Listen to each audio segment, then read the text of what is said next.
Hallelujah, hallelujah, hallelujah. Hallelujah. പ്രിയപ്പെട്ടവരെ, ഇന്നത്തെ ചോദ്യം,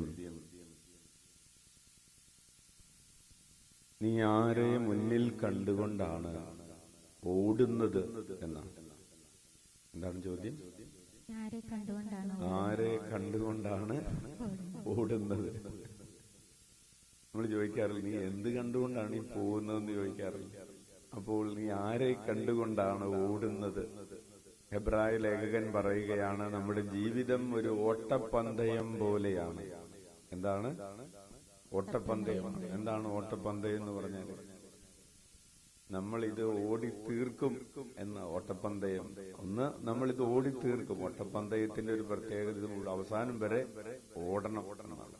രണ്ട്, ആദ്യം എത്തണമെന്നുള്ളതുണ്ട്. ഇത് ഓട്ടപ്പന്തയമാണ്.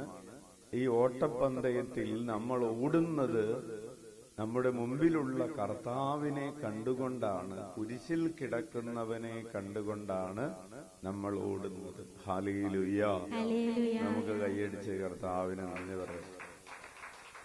അപ്പോൾ നമ്മളോട് ഇനി ആരെങ്കിലും ചോദിക്കുകയാണ്, നീ ആരെ കണ്ടുകൊണ്ടാണ് ഈ ഓടുന്നതെന്ന് ചോദിച്ചാൽ നമ്മുടെ ഉത്തരം എന്താണ്? കർത്താവിനെ കണ്ടുകൊണ്ടാണ് നമ്മൾ, അല്ലേ വലിയമ്മച്ചി? നമ്മൾ ആരെ കണ്ടുകൊണ്ടാണ് ഓടുന്നത്? അമ്മച്ചി ഇത്രയും നാൾ ഓടിയത് ആരെ കണ്ടുകൊണ്ടാണ്? കർത്താവിനെ കണ്ടുകൊണ്ടാണ്. ഈ കാലത്ത് തന്നെ നമ്മൾ പള്ളിയിലേക്ക് ഓടുന്നത് ആരെ കണ്ടുകൊണ്ടാണ്? കർത്താവിനെ കണ്ടുകൊണ്ടാണ്. അത് മാത്രമല്ല, നമ്മുടെ ജീവിതയാത്ര മുഴുവനും നമ്മൾ ഓടുന്നത് മുമ്പിൽ കർത്താവിനെ കണ്ടുകൊണ്ടാണ്. അതുകൊണ്ട് നമുക്കൊരു ഗുണമുണ്ട്. ഈ ഓട്ടപ്പന്തയം മുമ്പിൽ കർത്താവിനെ കണ്ടുകൊണ്ട് ഓടുന്നത് കൊണ്ട് അവസാനം സ്ഥിരോത്സാഹത്തോടുകൂടെ ഈശോയെ മുൻപിൽ കണ്ടുകൊണ്ട് ഓടുന്നവർക്ക് ഇടയ്ക്ക് വെച്ച് ഈ ഓട്ടം അവസാനിപ്പിക്കേണ്ടി വരികയില്ല. അല്ലേ സിസ്റ്റർ? ഹല്ലേലൂയ. നടുവേദന കൊണ്ട് ബെൽറ്റ് ഇട്ടിട്ടുണ്ടെന്നൊക്കെ വിചാരിച്ച് ഈ ഓട്ടം അവസാനിപ്പിക്കേണ്ടി വരികയില്ല. ഹല്ലേലൂയ.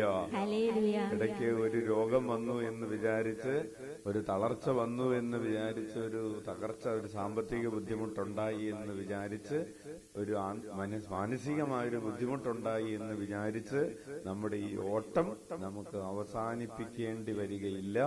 കാരണം നമ്മൾ ഓടുന്നത് ഏതെങ്കിലും മനുഷ്യനെ മുന്നിൽ കണ്ടുകൊണ്ടല്ല, കർത്താവിനെ മുന്നിൽ കണ്ടുകൊണ്ടാണ്. കൈയടിച്ച് കർത്താവിനെ. അപ്പോൾ അതാണ് ഇന്നത്തെ ഒന്നാം വായന. കർത്താവിനെ മുന്നിൽ കണ്ടുകൊണ്ട് ഓടിയത് കൊണ്ടാണ് രക്തസ്രാവക്കാരി സ്ത്രീക്ക് സൗഖ്യം കിട്ടിയത്. ഉച്ചത്തിൽ വിളിക്കാം, ഈശോയേ. വേറെ ആരെ മുന്നിൽ അവള് കണ്ടില്ല, അവള് കർത്താവിനെ മാത്രമേ കണ്ടുള്ളൂ. കർത്താവിനെ മുന്നിൽ കണ്ടുകൊണ്ട് അവള് പോയി. അതുപോലെ അങ്ങനെ കർത്താവിനെ മുന്നിൽ കണ്ടുകൊണ്ട് പോയത് കൊണ്ടാണ് ജയറോസിന്റെ മകൾക്ക് ജീവൻ തിരിച്ചു കിട്ടിയത്. ജയറോസ് വേറെ ആരുടെയും വർത്താനം പറയുന്നത് കേൾക്കാൻ സേവകന്മാരൊക്കെ പറഞ്ഞു, ഇനി കർത്താവിനെ ബുദ്ധിമുട്ടിക്കേണ്ട, കൊച്ചു മരിച്ചു എന്ന് പറഞ്ഞതൊന്നും ജയറോസ് ശ്രദ്ധിച്ചില്ല.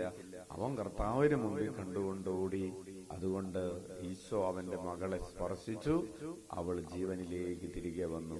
ഉച്ചത്തിൽ വിളിക്കാം, ഈശോയേ. അപ്പോൾ അതാണ് സന്ദേശം.